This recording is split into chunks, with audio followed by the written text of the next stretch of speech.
Les invitamos a transitar una de las últimas clases pertenecientes al módulo 6 de este programa de formación en detección de alteraciones en el desarrollo infantil. Esta clase ha sido desarrollada por la licenciada Cintia Benítez y Belén Patiri, quien les habla. La hemos denominado Detección de Indicadores de Vulnerabilidad Social y en una segunda parte Trabajo en Red. Queremos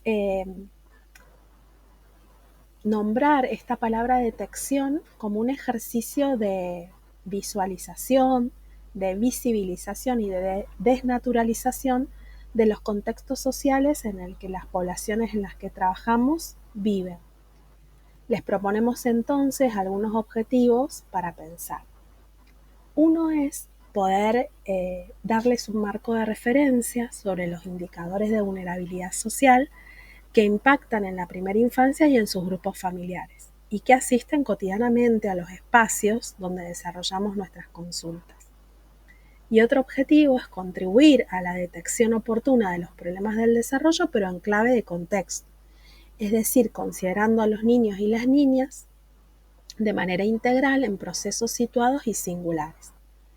Por eso, a fin de poder evitar miradas sesgadas acerca de lo que es el riesgo o el desarrollo, más bien les proponemos preguntarse e interpelar cuáles son las miradas que ustedes han ido construyendo a lo largo de su historia, de la formación profesional, sobre el contexto social, sobre la historia, sobre las formas y las dinámicas familiares que les muestran las infancias y los grupos familiares.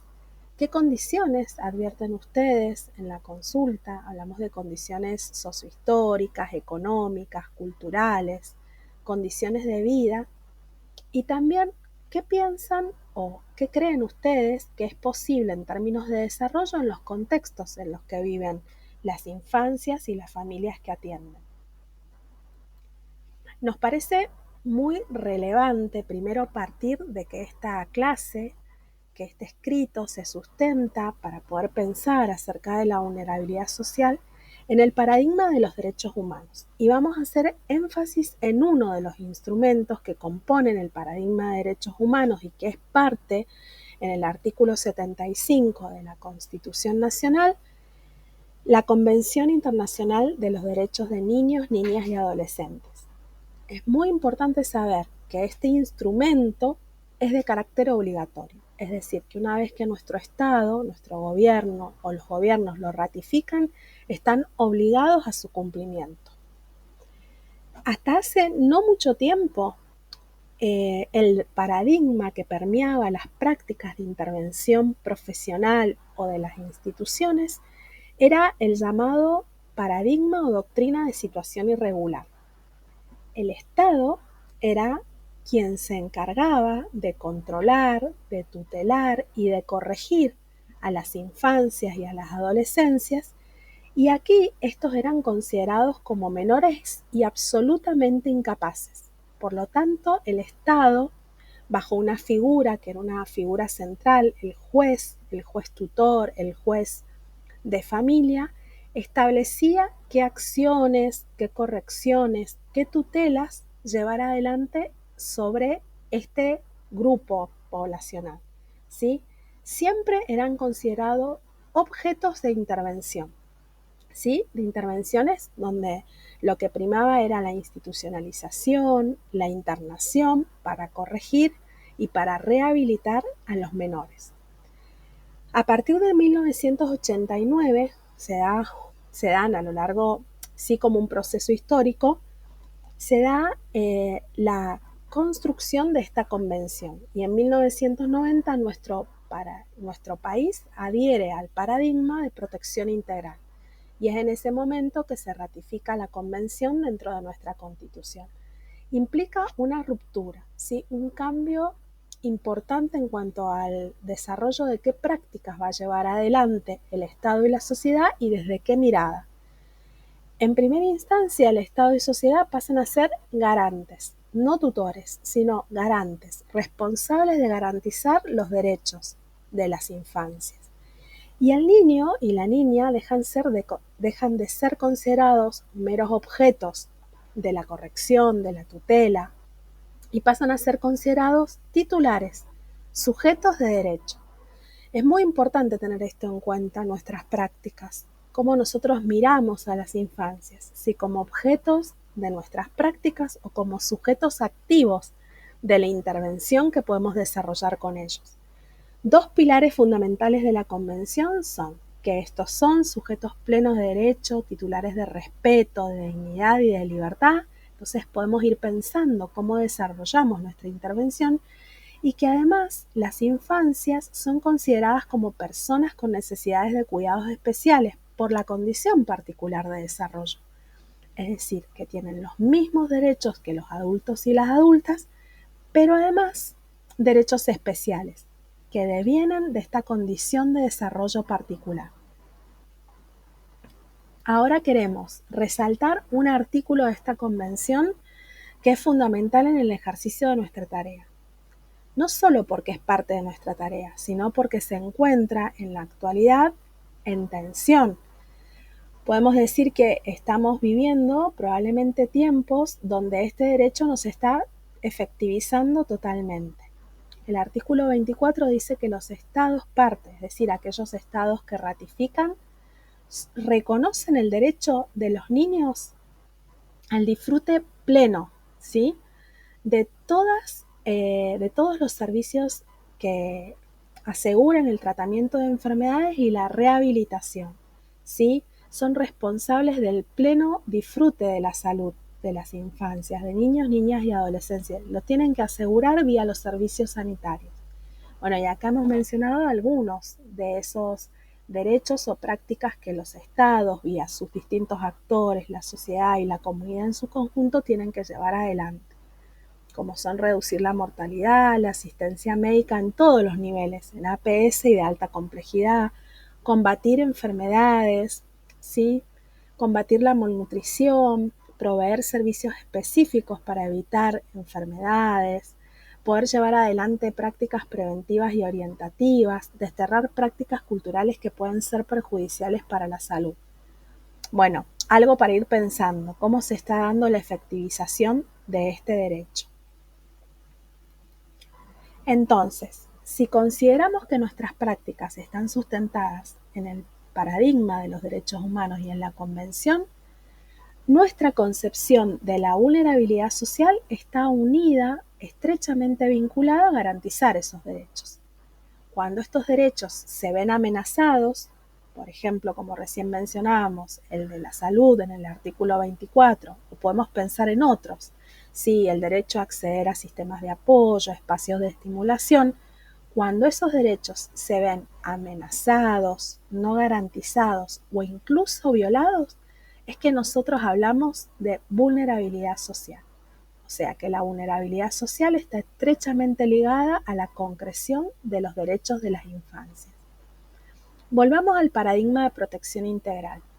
El principio rector de todas las intervenciones, garantías y prácticas del Estado y sus actores es el interés superior del niño. Es decir, que cada vez que nosotros intervenimos tenemos que buscar el máximo disfrute, la máxima concreción de los derechos de los niños y las niñas.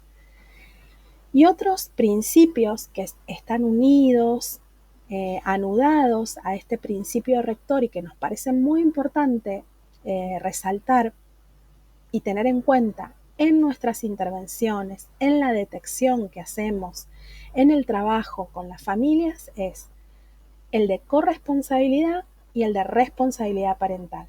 Es decir, que todos los actores, Estado, sociedad y familia son totalmente corresponsables en la efectivización y la protección de los derechos de las infancias, así como también los padres, madres o quienes ejercen la función de cuidado. Por eso hablamos de responsabilidad parental. Otros principios que acompañan son el de autonomía progresiva, es decir, que en la medida en que los niños se desarrollan, crecen y adquieren nuevas capacidades, pueden avanzar en la concreción de sus derechos de acuerdo a la madurez que ellos tengan y a la capacidad que tengan, y el de autonomía familiar, ¿Por qué consideramos importante el de la autonomía familiar? Porque a medida que nosotros trabajamos con familia, vamos descubriendo junto a ellos qué capacidades, qué recursos y qué habilidades son propias de cada familia y les permiten llevar adelante la concreción de derechos, así como la satisfacción de necesidades que sus hijos puedan presentar. Y por último, un derecho muy pocas veces considerado, pero que es fundamental para la intervención, que es el derecho de niños y niñas a ser oídos. Desde la más temprana edad hasta los años o la mayoría de edad, ellos tienen derecho a que les escuchemos, a que los oigamos, a que sepamos qué cosas les molestan, les parecen importantes tener en cuenta, qué cosas favorecen su crecimiento y qué cosas dificultan su crecimiento. Volvamos al concepto de vulnerabilidad. Algunas cuestiones a tener en cuenta. La vulnerabilidad, así como los indicadores o lo que nosotros podamos ver en torno a indicadores de vulnerabilidad social, siempre es compleja. Cuando nosotros hablamos de un niño en condición de vulnerabilidad, vamos a poder ver que hay múltiples causas que determinan esa condición. Hay muchas dimensiones históricas, económicas, ambientales, que pueden determinar esa condición de vulnerabilidad. Tener en cuenta que la vulnerabilidad por sí misma es una condición inherente al humano.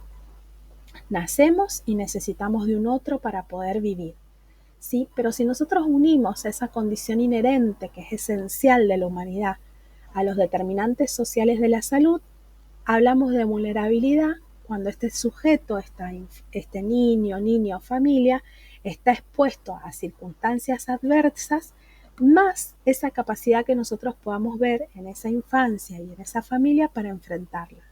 Es decir, qué circunstancias que lo hacen vulnerable enfrenta, pero además qué recursos y qué estrategias puede llevar adelante la familia, el entorno, los sistemas, las instituciones para poder resolver esa vulnerabilidad, ¿sí? Sabemos que esos recursos y esas estrategias van a surgir del propio individuo, del grupo en el que se encuentra o del apoyo externo. Bueno, acá les hemos compartido una pequeña placa que es bastante clara acerca de los determinantes sociales de la salud, ¿no? Que unido a esto de creer que la vulnerabilidad es inminentemente esencial al sujeto, pero sabiendo que el sujeto es parte de un contexto, vamos a pensar los determinantes sociales de la salud como todas aquellas circunstancias, ¿sí?, en las que las personas nacen, crecen, trabajan, viven y envejecen, incluidas esas condiciones propias del sistema de salud que los circunda. Los determinantes sociales de la salud son muy valiosos porque nos permiten explicar las desigualdades sanitarias, ¿sí?, que existen en diferentes regiones o grupos poblacionales. ¿Sí? Repercuten directamente en la salud, estructuran comportamientos de los sujetos y además interactúan de modo que van determinando las condiciones de salud de los diferentes sujetos que asisten a nuestras consultas.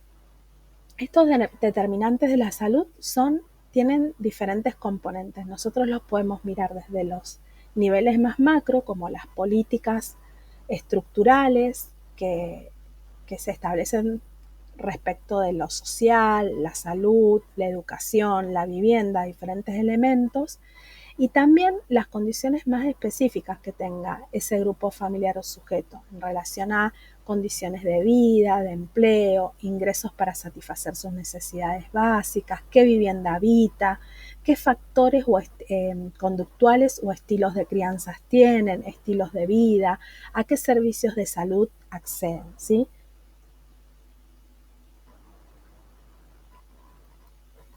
Ahora pensemos en términos de desarrollo infantil.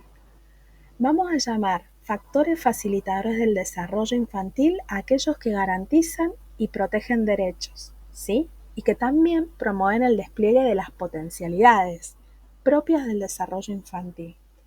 Si unimos este concepto al de determinantes sociales de la salud, tenemos que pensar en qué políticas públicas desarrolla un país o una sociedad relacionadas con la reparación, la distribución y la inclusión social. ¿A qué accesos tiene esta familia? ¿Qué tipo de vivienda habita? ¿Qué servicios tiene la vivienda? ¿Si accede oportunamente a turnos, a controles y a cuidados de salud? ¿Si las figuras parentales tienen trabajos que les permiten realizar tareas de cuidado, pero también obtener ingresos que le permitan satisfacer las necesidades básicas e indispensables, como son la alimentación, la educación, la vestimenta, el acceso a una vivienda adecuada, la oportunidad de llevar adelante tareas de ocio y de esparcimiento? Si estas infancias están accediendo efectivamente a espacios de educación, de estimulación temprana, de recreación, a espacios deportivos, si tienen suficientes sistemas de apoyo, todos estos accesos van a garantizar el despliegue de potencialidades de las infancias. Y un factor muy importante es el entorno en la familia en la que se desarrolla este niño o niña. Si existe la presencia de funciones de cuidado, ¿sí?, que puede ser desarrollada por las figuras progenitoras o parentales, por la familia extensa, por cuidadores, por vecinos, ¿sí? Por otro lado, vamos a hablar de factores obstaculizadores del desarrollo o que ponen en riesgo el desarrollo infantil cuando nosotros podemos detectar indicadores que desorganicen, que puedan influir, que puedan inhibir o generar efectos traumáticos en el desarrollo infantil. Acá hay un pequeño dibujo, pero podemos nombrar desde la falta o la ausencia de políticas de distribución de ingresos, de políticas sociales, educativas, de salud, ¿sí? Siempre pensando desde lo más macro hasta condiciones muy específicas, como por ejemplo no poder acceder a un turno médico, no tener atención longitudinal del desarrollo infantil, que no existan estas funciones de cuidado, como mencionamos, que no haya quien las desarrolle, que no haya una figura parental que pueda sostener las rutinas diarias, estar siendo parte de un grupo familiar que está atravesado por situaciones de violencia, por dinámicas conflictivas, estar afectado por prácticas de negligencia y descuido de parte de los cuidadores, no tener acceso a espacios de estimulación, de educación, no tener otro espacio de sostén, ¿sí?, no tener acceso a una vivienda digna. Son múltiples las condiciones que nosotros podemos pensar. Finalmente, ¿por qué es importante detectar estos factores de riesgo o de vulnerabilidad en interacción con factores protectores o facilitadores? Primero, porque en la medida en que los detectamos y vemos cómo interactúan, podemos realizar una detección oportuna. ¿Qué dificultades? ¿Qué indicadores están influyendo directamente en el desarrollo de este niño o de esta familia? Por otro lado, podemos concretar e idear abordajes específicos para ese niño o niña y realizar una orientación diagnóstica inicial, si fuese necesario.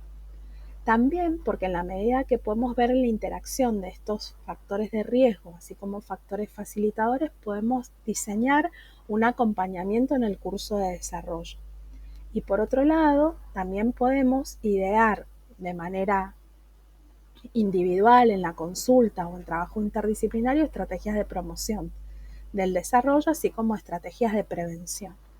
Lo más importante es que en esta detección, en estas miradas que tenemos acerca de las infancias, en los abordajes que realizamos en la consulta, podamos ser parte del armado de equipos interdisciplinarios, así poder promover intervenciones a nivel individual, familiar y comunitario. Les invitamos entonces a leer la clase, el material bibliográfico sobre el abordaje pediátrico del desarrollo infantil y les agradecemos su escucha.